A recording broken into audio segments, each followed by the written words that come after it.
Ya, ini merupakan sesi preskon resmi yang dilakukan oleh Coach Sintayong beserta Tom Haye setelah berhasil mengalahkan Filipina dengan skor akhir 2-0. Sebelum lebih jauh, aku nggak pernah bosan-bosannya untuk ingatkan teman-teman, ketika teman-teman tonton video ini, jangan lupa tekan tombol like-nya. Pelatih Filipina selesai pertandingan lewat sesi wawancara, memuji apa yang ditampilkan oleh Coach Sintayong. Nah, sehingga membuat Filipina tak mampu mengembangkan permainan di babak pertama, serta Indonesia berhasil menciptakan banyak ruang di sektor tengah. Dari sisi taktikal, pertandingan Indonesia melawan Filipina itu sudah kita ulas sebelum video ini tayang. Jadi, aku berharap teman-teman menonton video tersebut, karena apa yang kita sampaikan di video ini akan berkesinambungan. Oke, ada beberapa poin yang disampaikan oleh Coach Sintayong selesai menggulung Filipina dengan skor akhir 2-0. Dan ada beberapa poin lainnya disampaikan oleh Coach Sintayong perihal teknis timnas Indonesia di masa yang akan datang, termasuk dari sisi lapangan. Oke, statement umum yang pertama disampaikan oleh Coach Sintayong, pertandingan ini sangat amat sulit. Kita sudah tahu teman-teman bagaimana defensif yang sangat kuat dilakukan oleh pemain-pemain Filipina di babak pertama.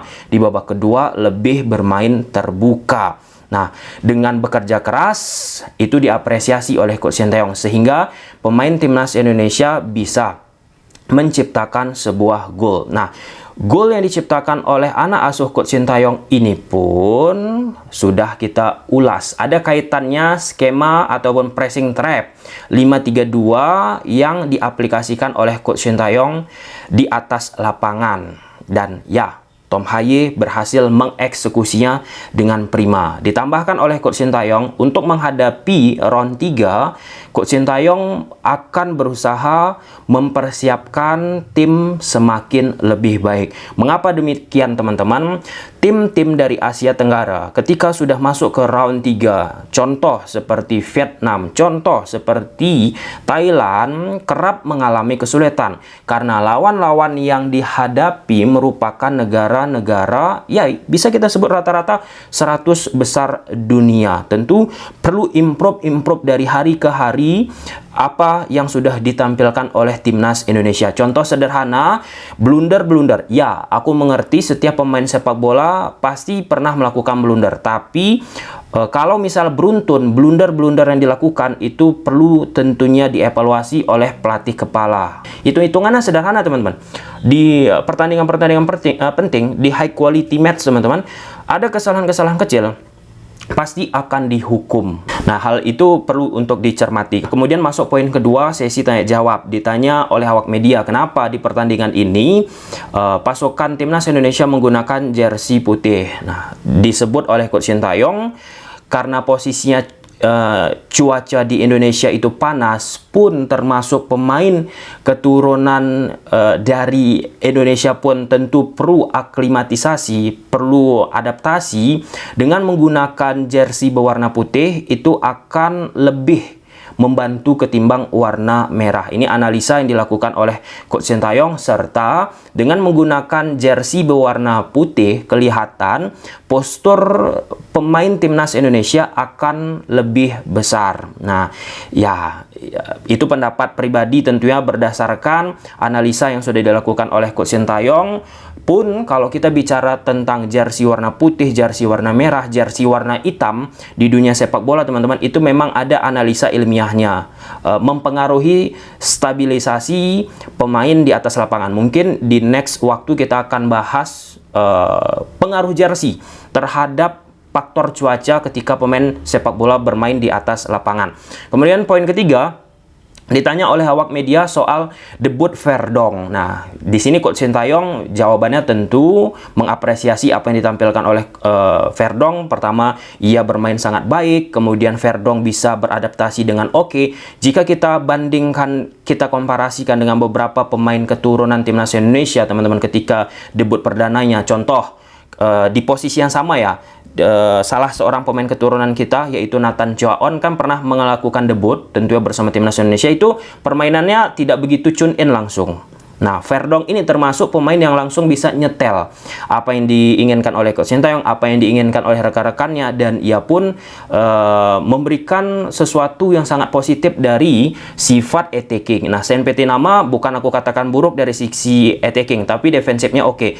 Perlu improve terus-menerus. Nah, di sisi lain pada saat Saint Nama sebelum ada Verdonk nggak kuat attackingnya, Arhan lah dimasukkan. Nah, sekarang ini Arhan ada saingannya dari sisi attacking, yaitu Verdonk yang kuat juga crossingnya yang sangat amat presisi. Nah, lalu ditambahkan ya, ini bukan statement dari SE tapi statement dari Verdonk di sesi wawancara yang lain. Disebut oleh Verdonk harusnya timnas Indonesia melawan Filipina ini bisa menang dengan skor 5-0.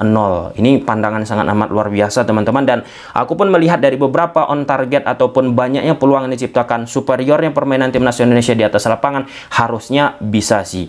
Lalu disebut oleh Verdonk ia merasa sulit ataupun perlu waktu lagi untuk melakukan adaptasi terhadap cuaca yang ada di Indonesia, karena panas tentunya, karena lembab, dan ya cuaca yang ada di Indonesia itu aku rasa dirasakan oleh semua pemain-pemain yang datang dari luar ke Indonesia, termasuk contoh pemain-pemain Liga Indonesia yang menyebutkan lembab, panas, dan lain sebagainya. Tinggal perlu waktu kita tunggu teman-teman. Kemudian dari Tom Haye yang mendampingi Coach Sintayong, Tom Haye mengapresiasi dukungan atmosfer yang dimiliki oleh timnas Indonesia di GBK teman-teman. Dukungan yang gila dalam konotasi positif. Kemudian disebut oleh Tom Haye, timnas di pandangnya teman-teman terus berkembang dari hari ke hari. Soal atmosfer ini pun diapresiasi loh, bahkan oleh pelatih Filipina. Nggak pernah seumur hidupnya, nggak pernah ia merasakan atmosfer yang gila seperti yang ditampilkan di Gelora Bung Karno. Aku nggak mau membahas apa yang terjadi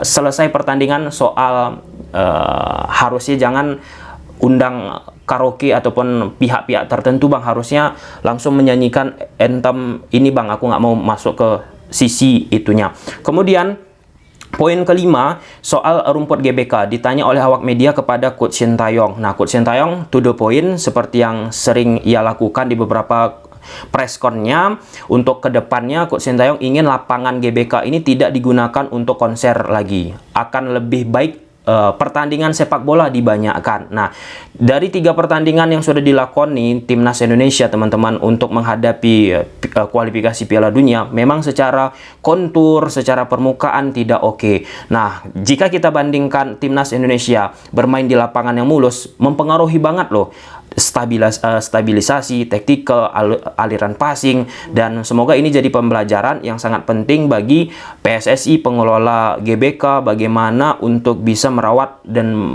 ya menjaga rumput tersebut agar bisa prima. Nah, walaupun nanti mungkin bisa tetap digunakan untuk konser, tapi bagaimana pengelola GBK bisa mencontoh misal negara-negara lain ataupun Singapura yang pada saat digunakan untuk konser tidak mempengaruhi terlalu banyak kontur lapangan. Kemudian yang ke poin selanjutnya, ditanya oleh awak media soal target di round ketiga.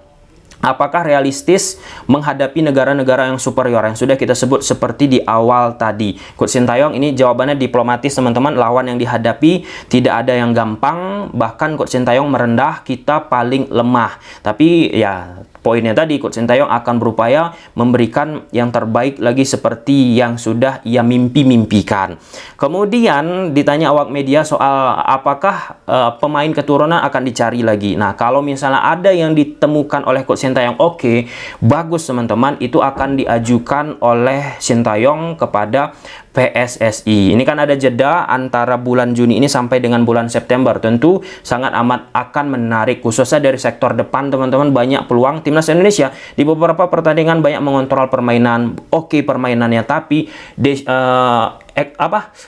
finishing touch di depan gawang itu yang sangat perlu terus ditingkatkan. Nah, yang poin terakhir ditanya oleh awak media soal permainan tadi, lini depan.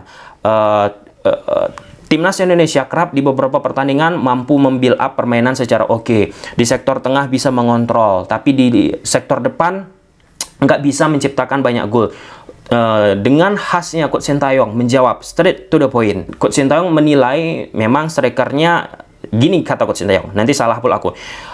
Sintayong bilang tidak bisa memberikan nilai yang baik kepada lini depan.